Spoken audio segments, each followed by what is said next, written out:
E69 news కి స్వాగతం. ముందుగా ముఖ్యాంశాలు. వాతావరణం కేంద్రం హెచ్చరిక 10 జిల్లాల్లో భారీ వర్షాలు. తెలంగాణకు గుడ్ న్యూస్ చెప్పిన కేంద్ర రైల్వే మంత్రి అశ్విని వైష్ణవ్. తిరుపతిలో స్వర్ణాంధ్ర స్వచ్ఛాంధ్ర కార్యక్రమంలో పాల్గొన్న ముఖ్యమంత్రి నారా చంద్రబాబు నాయుడు. శత్రువుతో కొట్లాడతా కడుపులో కత్తులు పెట్టుకుని రాజకీయాలు చేయను ఈటల. రాష్ట్రంలో నీలగిరి, కోవై సహా 10 జిల్లాల్లో శనివారం భారీ వర్షం కురిసే అవకాశం ఉందని ఈ మేరకు చెన్నై వాతావరణ పరిశోధన కేంద్రం విడుదల చేసిన ప్రకటనలో దక్షిణ ఆంధ్రప్రదేశ్ దాని పరిసర ప్రాంతాల్లో ఉపరితల ఆవర్తన ద్రోణి కొనసాగుతుంది. అలాగే రాష్ట్రం మీదుగా వచ్చే పశ్చిమ గాలులు వేగంలో కూడా మార్పులున్నాయి. ఈ కారణంగా శనివారం నుంచి ఈ నెల 22వ తేదీ వరకు రాష్ట్రంలోని ఉరుములు, పిడుగులతో మోస్తారు వర్షం కురిసే అవకాశం ఉందని తెలిపింది. తిరుపతి జిల్లా రేణిగుంట సమీపంలో తూకివాకంలో ఇంటిగ్రేటెడ్ వెస్ట్ ప్రాసెసింగ్ కేంద్రాన్ని ముఖ్యమంత్రి చంద్రబాబు నాయుడు పరిశీలించారు. సేకరణ, ప్రాసెసింగ్ సంబంధించిన వివరాలు సంబంధిత అధికారులను అడిగి తెలుసుకున్నారు. సీఎం వెంట మంత్రి నారాయణ అధికారులున్నారు. నేను BFA చదువుకున్నాను. నేను మా ఊరి మీద ఇష్టంతో నేను మా ఊర్లో ఈ యూనిట్ స్టార్ట్ చేశాను. గత 5 సంవత్సరాలు. మాది పుత్తనవారిపల్లి గ్రామం, అన్నమయ్య జిల్లా. ఎన్ని ఉన్నాయి కొబ్బరి చెట్లు? కొబ్బరి చెట్లు మా ఫ్రెండ్ తోట ఉంది సార్, 1.5 ఎకరం ఉంది. దాంట్లో కాయలు నేను తీసుకొని ఆ కాయని పిచ్చుకలకి గూడు తయారు చేస్తాను సార్. ఆ చిప్పుల్ని వచ్చి నేను క్రాఫ్ట్ ఐటమ్స్ తయారు చేస్తాను సార్. ఇవి లోకల్గా మార్కెట్లో సేల్ చేయడం అట్లా చేస్తాను. దీంట్లో ఉన్న యూజ్ ఏంటంటే రూరల్గా ఉండే ఉమెన్కి కన్నా నేర్పించామంటే చిన్న కుటీర పరిశ్రమలాగా చేసుకొని వాళ్ళు ఒక్కొక్కరు ఒక 10,000 సంపాదించుకునే దానికి కూడా అవకాశం ఉంది సార్. ఇప్పుడు నీ అనుభవంలో ఎంత సంపాదిస్తున్నావు? నేను నెలకు 20,000 సంపాదించుకుంటాను. నేను ఆన్లైన్లో కొంచెం సేల్ చేస్తాను. అంటే ఆ 1.5 ఎకరాల్లో వచ్చే వేస్ట్ ఏనా? అంటే అది నాది కాదు సార్, 1.5 ఎకరాలు వచ్చేది. బయట కూడా తీసుకొస్తారా అక్కడేనా? నాకు రూరల్గా ఉమెన్ కొంతమంది ఇస్తారు సార్, వాళ్ళే స్వచ్ఛందంగా ఇస్తారు. వాళ్ళు ఇచ్చిన దానికి నేను వాళ్ళకు ఏదైనా ఒక ఐటమ్ తయారు చేసి రిటర్న్ గిఫ్ట్గా ఇస్తాను సార్. నాకు మన వెనకాల చాలా విషాదాలు, ఏది ఆర్టిస్ట్ జీవితాలు వెనకాల చాలా విషాదాలు చదివి ఊర్లో వాళ్ళ నాన్న వాళ్ళు చూసుకుంటూ లైఫ్ డెడికేట్ చేస్తున్నారు సార్.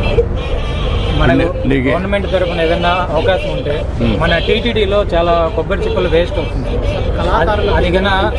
అది కన్నా మనం యూజ్ చేసుకొని ఒక యూనిట్ కన్నా పెట్టామంటే చాలా వరకు మనం రెవెన్యూ జనరేట్ చేయొచ్చు సార్. ఇది మీకోసం తయారు చేస్తాం సార్. ఇది మార్కెట్లో ఉండే ప్లాస్టిక్ దానికి వ్యతిరేకంగా నేను కొబ్బరి చిప్పలతో తయారు చేస్తాను sir. Eco friendly.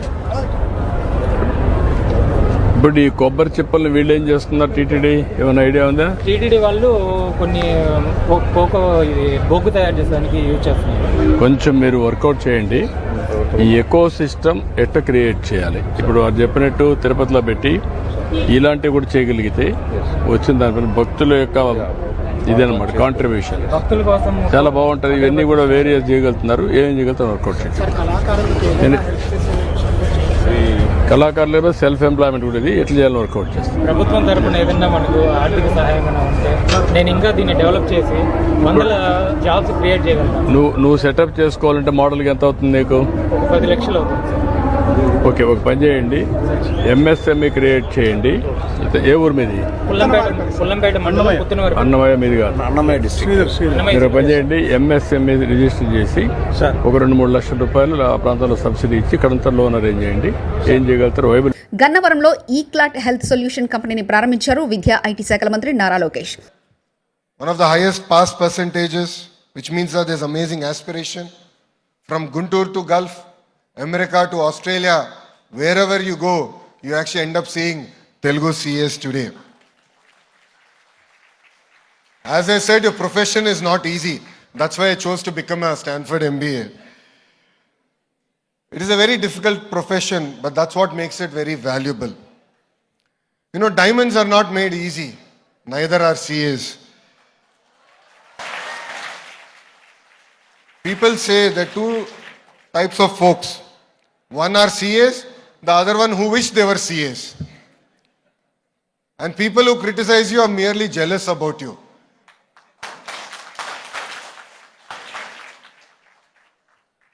You know, CA as a profession spans across sectors. Behind every balance sheet, of course, there is a CA.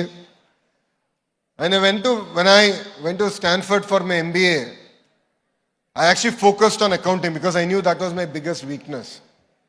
So the 2 years I was there, Almost every quarter, I would take at least 2 accounting classes. And honestly, we are all living in very inspiring times. You know, under the leadership of the Honorable Prime Minister, Shri Narendra Modi ji, India has come about with a vision called Vikasit Bharat. It is what India will achieve in 2047. And the Honorable Prime Minister has made a bold statement that India will become a $30 trillion economy. You know, wherever I go, I keep telling Andhra Pradesh as double engine Sarkar. The Honorable Prime Minister Narendra Modi ji in Delhi. And of course, we have an amazing Chief Minister called Chandrababu Naidu garu here in Andhra Pradesh.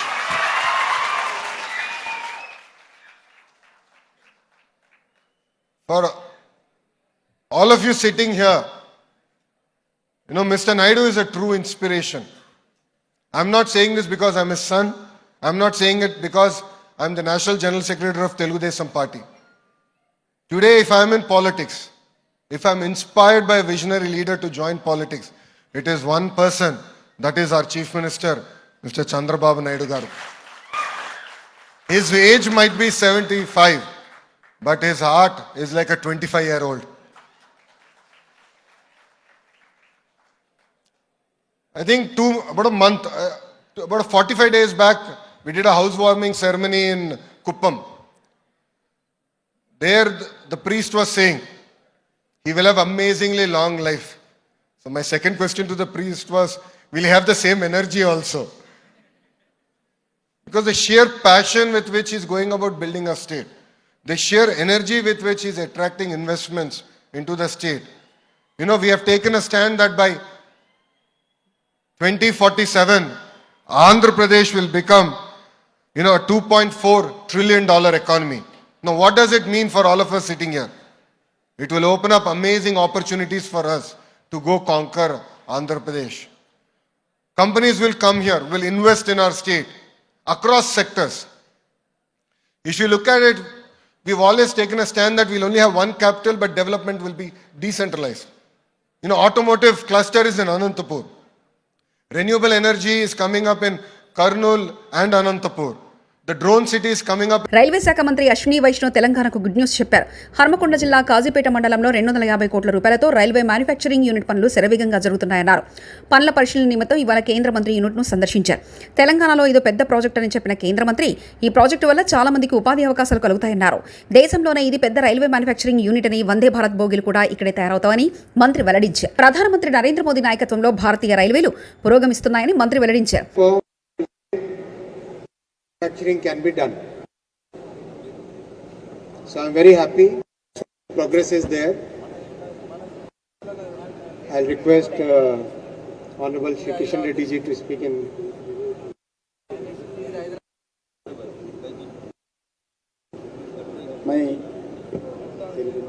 అందరికీ నమస్కారం. నేను ప్రజల తరఫున, తెలంగాణ ప్రజల తరఫున భారత ప్రధానమంత్రి నరేంద్ర మోడీ గారికి, రైల్వే శాఖ మంత్రి అశ్విని వైష్ణవ్ గారికి హృదయపూర్వకమైనటువంటి కృతజ్ఞతలు తెలియజేస్తా ఉన్నాను. సుమారు 40 సంవత్సరాల క్రితము కూడా ఇక్కడ కోచ్ ఫ్యాక్టరీ పెట్టాలనేటువంటి డిమాండ్ ఉండింది. మన ప్రాంతం నుంచి ఎన్నికైనటువంటి పివి నరసింహారావు గారు వారు కూడా చాలా ప్రయత్నం చేయడం జరిగింది పెద్దలు. చివరకు తెలంగాణ ఉద్యమంలో ఇది ఒక demand, Telangana demand Warangal coach factory అనేటువంటిది కూడా మీకు అందరికీ తెలుసు. చివరకు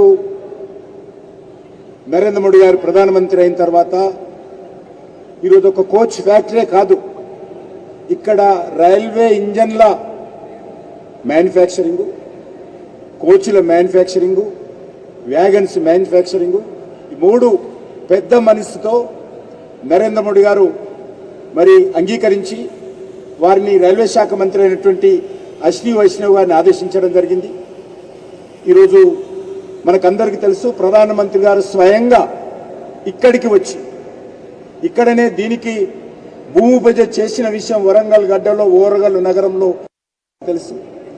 సుమారు మరి 3000 మంది డైరెక్ట్గా ఎంప్లాయ్మెంటు, ఇండైరెక్ట్గా అనేక ఎంప్లాయ్మెంటు.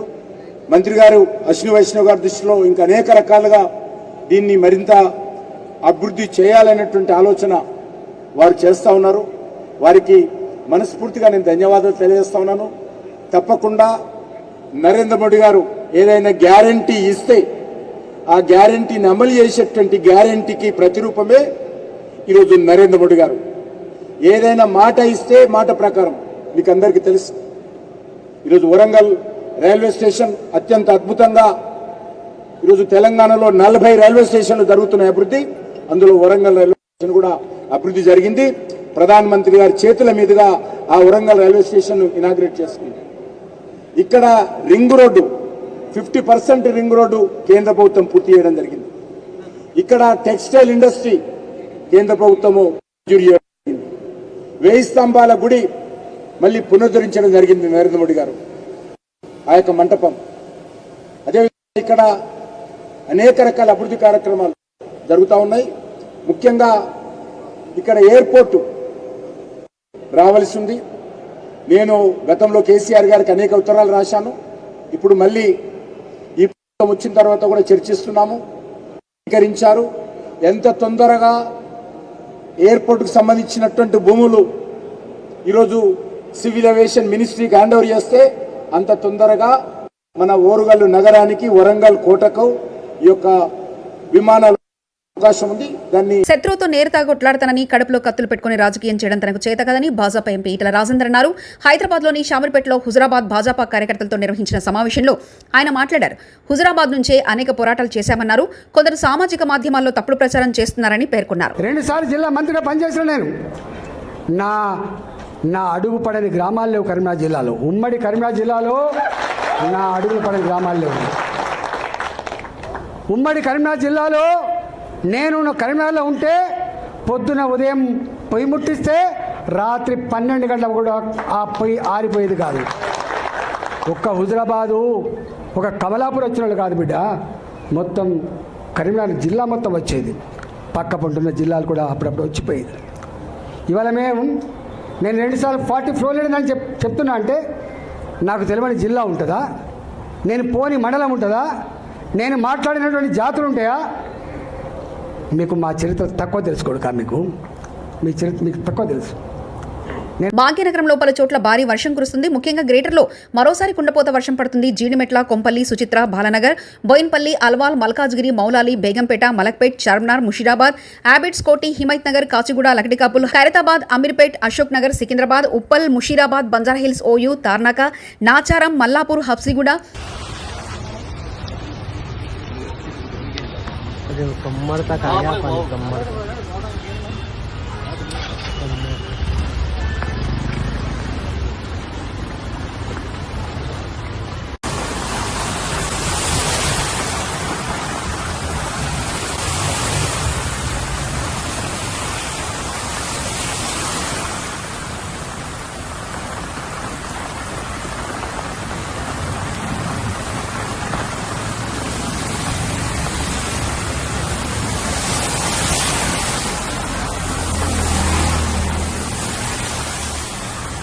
భారీ వర్షాల కారణంగా రాజస్థాన్లోని అజ్మీర్లో వరదలు బీభత్సం సృష్టించాయి.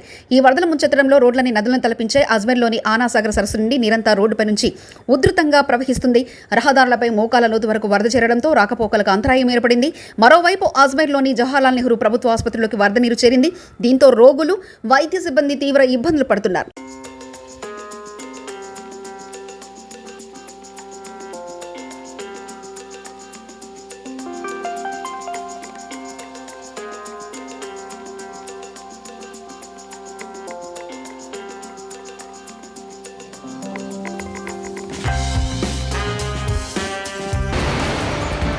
వాతావరణం కేంద్రం హెచ్చరిక, 10 జిల్లాలో భారీ వర్షాలు.